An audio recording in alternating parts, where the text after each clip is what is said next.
कला भक्त के सभी दर्शकों को मेरी राम राम। आज मैं आपको श्रीमद् देवी भागवत के पहले स्कंद के 5वें अध्याय, जिसमें भगवान विष्णु के हयग्रीवावतार का कारण और हयग्रीव स्वरूप से हयग्रीव दानव के वध की कथा बताई गई है, सुना रही हूँ। ऋषिगण बोले, सूत जी, आपने बड़े आश्चर्य की बात कही। अरे, जो भगवान विष्णु सबके कर्ता धर्ता हैं, उनका भी मस्तक कटकर धड़ से अलग हो गया। फिर उस धड़ पर घोड़े का सिर रखा गया और वे हयग्रीव कहलाने लगे। वेद भी जिनकी स्तुति करते हैं, संपूर्ण देवताओं का आश्रय देना जिनका स्वाभाविक गुण है, तथा जो समस्त कारणों के भी परम कारण हैं, उन आदि देव जगत प्रभु भगवान श्री हरि को भी छिन्न मस्तक हो जाना पड़ा। यह दैव की ही करामात है।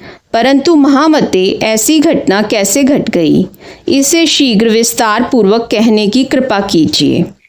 सूची कहते हैं, मुनिगणों, भगवान विष्णु परम तेजस्वी एवं देवताओं के भी देवता हैं। उनकी लीला बड़ी विचित्र है। तुम सब लोग अत्यंत सावधान होकर उनकी अद्भुत कथा सुनो। एक समय की बात है, सनातन प्रभु भगवान श्री हरि को घोर युद्ध करना पड़ा। 10,000 वर्षों तक वे युद्ध भूमि में डटे रहे। फिर तो उन्हें थकान सी हो गई। तब वे अपने पुण्य प्रदेश वैकुंठ में गए। पद्मासन लगाकर बैठे। धनुष पर डोरी चढ़ी हुई थी। इसी अवस्था में धनुष को भूमि पर टेक कर उसी के सहारे वे कुछ झुक से गए। फिर उसी पर भार देकर अलसाने भी लगे। श्रम के कारण अथवा लीला संयोग से उन्हें घोर निद्रा आ गई। उसी अवसर पर कुछ दिनों से देवताओं के यहाँ यज्ञ करने की योजना चल रही थी।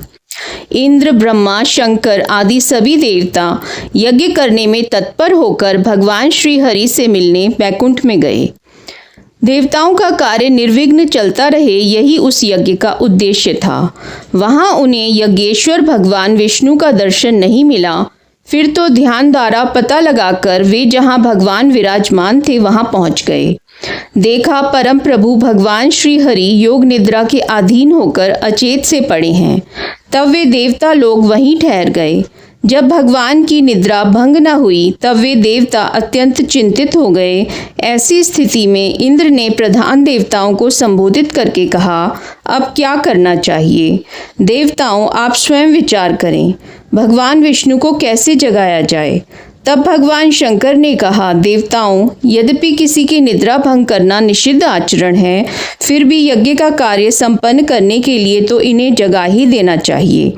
तब ब्रह्मा जी ने वम्री नामक एक कीड़ा उत्पन्न किया। सोचा, धनुष पृथ्वी पर है ही, यह कीड़ा उस धनुष की ताद को काट देगा। तदंतर आगे की रस्सी को काटते ही झुका हुआ धनुष ऊपर को तन उठेगा। फिर तो देवादिदेव श्री हरि की निद्रा टूटी जाएगी। तब देवताओं का कार्य सिद्ध होने में कोई संदेह न रहेगा। इस प्रकार मन में विचार करके प्रधान देवता अविनाशी ब्रह्मा जी ने वैसा करने के लिए वम्री को आज्ञा दे दी। तब वह वम्री नामक कीड़ा ब्रह्मा जी से कहने लगा, अरे लक्ष्मीकांत, भगवान नारायण देवताओं के भी आराध्य देव हैं। भला मैं उन जगत गुरु की निद्रा कैसे भंग कर सकूंगा? भगवान, इस धनुष की डोरी को काटने से मुझे कौन सा लाभ है जिसके कारण ऐसा घृणित कार्य किया जा सके? सभी प्राणी किसी न किसी स्वार्थ को लेकर ही नीच कर्म में प्रवृत्त होते हैं, यह बिल्कुल निश्चित बात है। इसलिए यदि मेरा कोई निजी काम बनने वाला है, तभी इसे काटने में तत्पर हो सकूंगा। ब्रह्मा जी ने कहा, सुनो, हम लोग तुम्हें यज्ञ में भाग दिया करेंगे। यह निजी लाभ मानकर अब तुम शीघ्र हमारा काम करो, अर्थात भगवान श्री हरि को जगा दो। देखो, यज्ञ में हवन करते समय अगल बगल जो भी हविष्य गिर जाएगा वह तुम्हारा भाग है, यह समझ लो। अच्छा, अब हमारा काम बहुत जल्दी हो जाना चाहिए।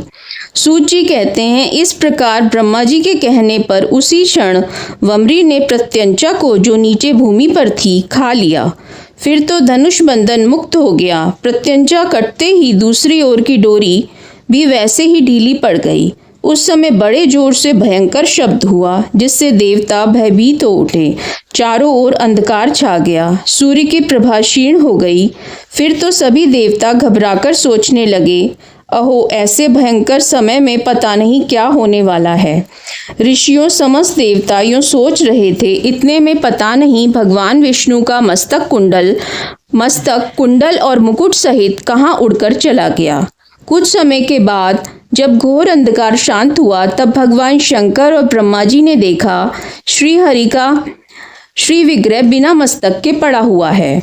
यह बड़े आश्चर्य की बात सामने आ गई। भगवान विष्णु के केवल धड़ को देखकर उन श्रेष्ठ देवताओं के आश्चर्य की सीमा न रही। अब वे चिंता के उमड़े हुए समुद्र में डूबने उतराने लगे।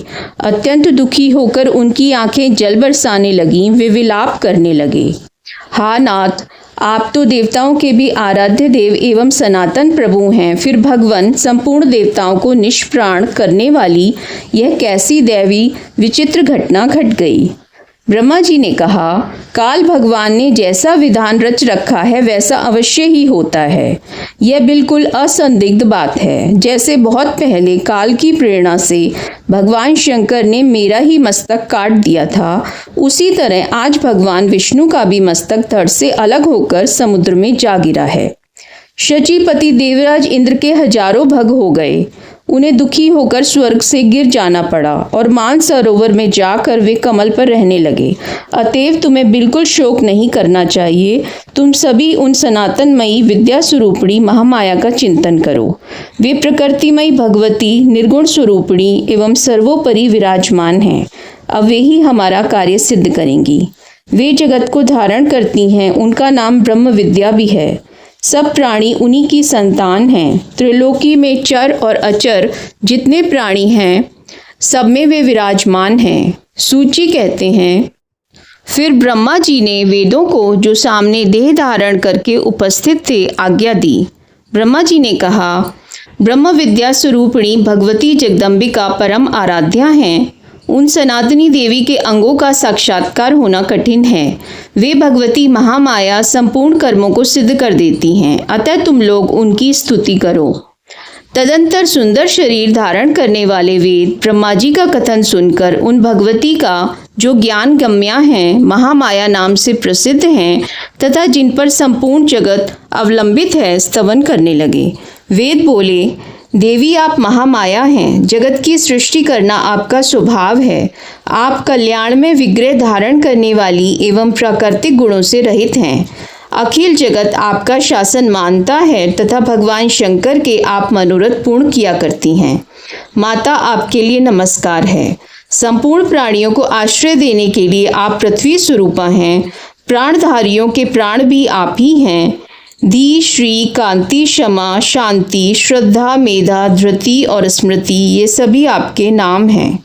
ओंकार में जो अर्धमात्रा है वह आपका स्वरूप है। गायत्री में आप प्रणव हैं। जया, विजया, धात्री, लज्जा, कीर्ति, स्पृहा और दया, इन नामों से आप प्रसिद्ध हैं। माता, हम आपको नमस्कार करते हैं। आप त्रिलोकी को उत्पन्न करने में बड़ी कुशल हैं। आपका विग्रह दया से परिपूर्ण है। आप माताओं की भी माता हैं। आप विद्यामयी एवं कल्याण स्वरूपिणी हैं। आपका सारा प्रयत्न अखिल जगत के हितार्थ होता है। आप परम पूज्या हैं। वाग बीज आपका स्थान है। ज्ञान द्वारा संसार जनित अंधकार को आप नष्ट कर देती हैं। ब्रह्मा, विष्णु, महेश, इंद्र, अग्नि और सरस्वती, सूर्य, ये जो भूमंडल के स्वामी कहे जाते हैं, उन्हें भी आपने ही नियुक्त किया है, इसलिए आपके समक्ष उनकी कुछ भी प्रधानता न रही। आप चराचर जगत की जननी जो ठहरें। जगदम्बिके, आपको जब अखिल भूमंडल को उत्पन्न करने की इच्छा होती है, तब आप ब्रह्मा, विष्णु, महेश आदि मुख्य देवताओं को प्रकट करती और उनके द्वारा सृष्टि, स्थिति और संहार कार्य आरंभ कर देती हैं। देवी, वस्तुतः तो आपका एक ही रूप है। आप में संसार की लेश मात्र भी सत्ता नहीं है। संपूर्ण संसार में कोई भी ऐसा पुरुष नहीं है जिसे आपके रूपों को जानने एवं नामों को गिनने की योग्यता प्राप्त हो सकी हो। भला वापी के थोड़े जल को तैरकर पार करने में असमर्थ सिद्ध हुआ मानव समुद्र के अथाह जल को कैसे कुशलतापूर्वक पार कर सकता है। भगवती देवताओं में भी कोई ऐसा सिद्ध न हो सका जो आपकी विभूति को जान सके। आप संसार की एकमात्र जननी हैं। आप अकेले ही इस मिथ्याभूत समस्त जगत की रचना कर डालती हैं।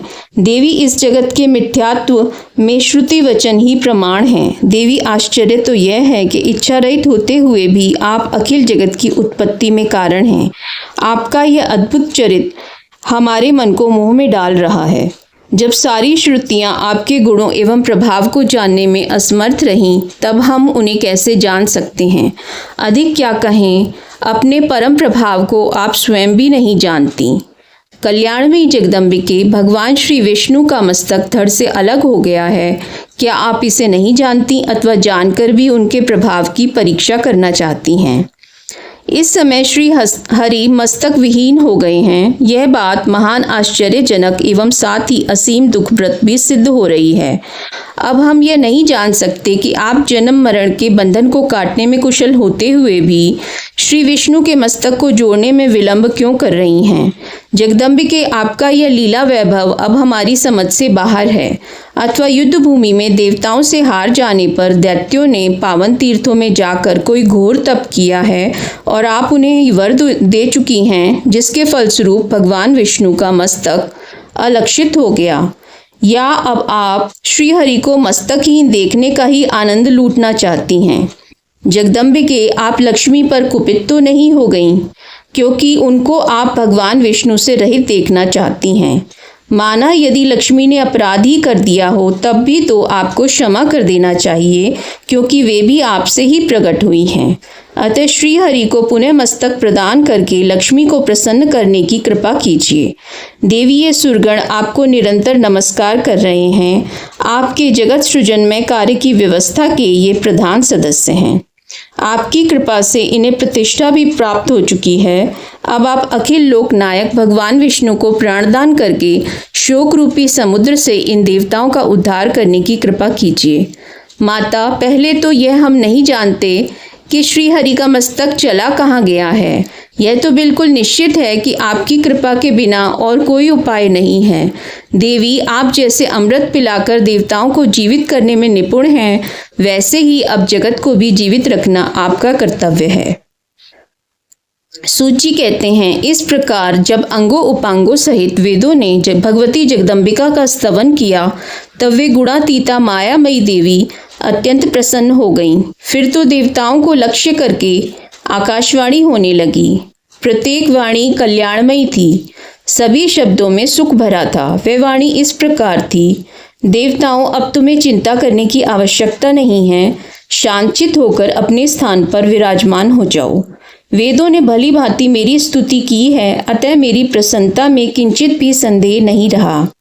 जो पुरुष मृत्युलोक में मेरे इस स्रोत को भक्तिपूर्वक पढ़ता अथवा पढ़ेगा, उसे सभी अभीष्ट वस्तुएं सुलभ हो जाएंगी। अथवा जो श्रद्धालु मानव तीनों काल में सदा इसका श्रवण करता है, उसके सभी शोक शांत हो जाते हैं और वह सुखी हो जाता है। मेरा यह वेद प्रणीत स्रोत निश्चय ही वेद तुल्य है। अब तुम लोग श्री हरि के छिन्न मस्तक होने का कारण सुनो। इस जगत में कोई भी कार्य अकारण कैसे होगा। एक समय की बात है, भगवान विष्णु लक्ष्मी जी के साथ एकांत में विराजमान थे। लक्ष्मी के मनोहर मुख को देखकर उन्हें हंसी आ गई। लक्ष्मी ने समझा, हो ना हो भगवान विष्णु की दृष्टि में मेरा मुख कुरूप सिद्ध हो चुका है, अतएव मुझे देखकर इन्हें हंसी आ गई, क्योंकि बिना कारण उनका यूं हंसना बिल्कुल असंभव है। फिर तो महालक्ष्मी को क्रोध आ गया। सात्विक स्वभाव होने वाली पर भी वे तमोगुण से आविष्ट हो गईं।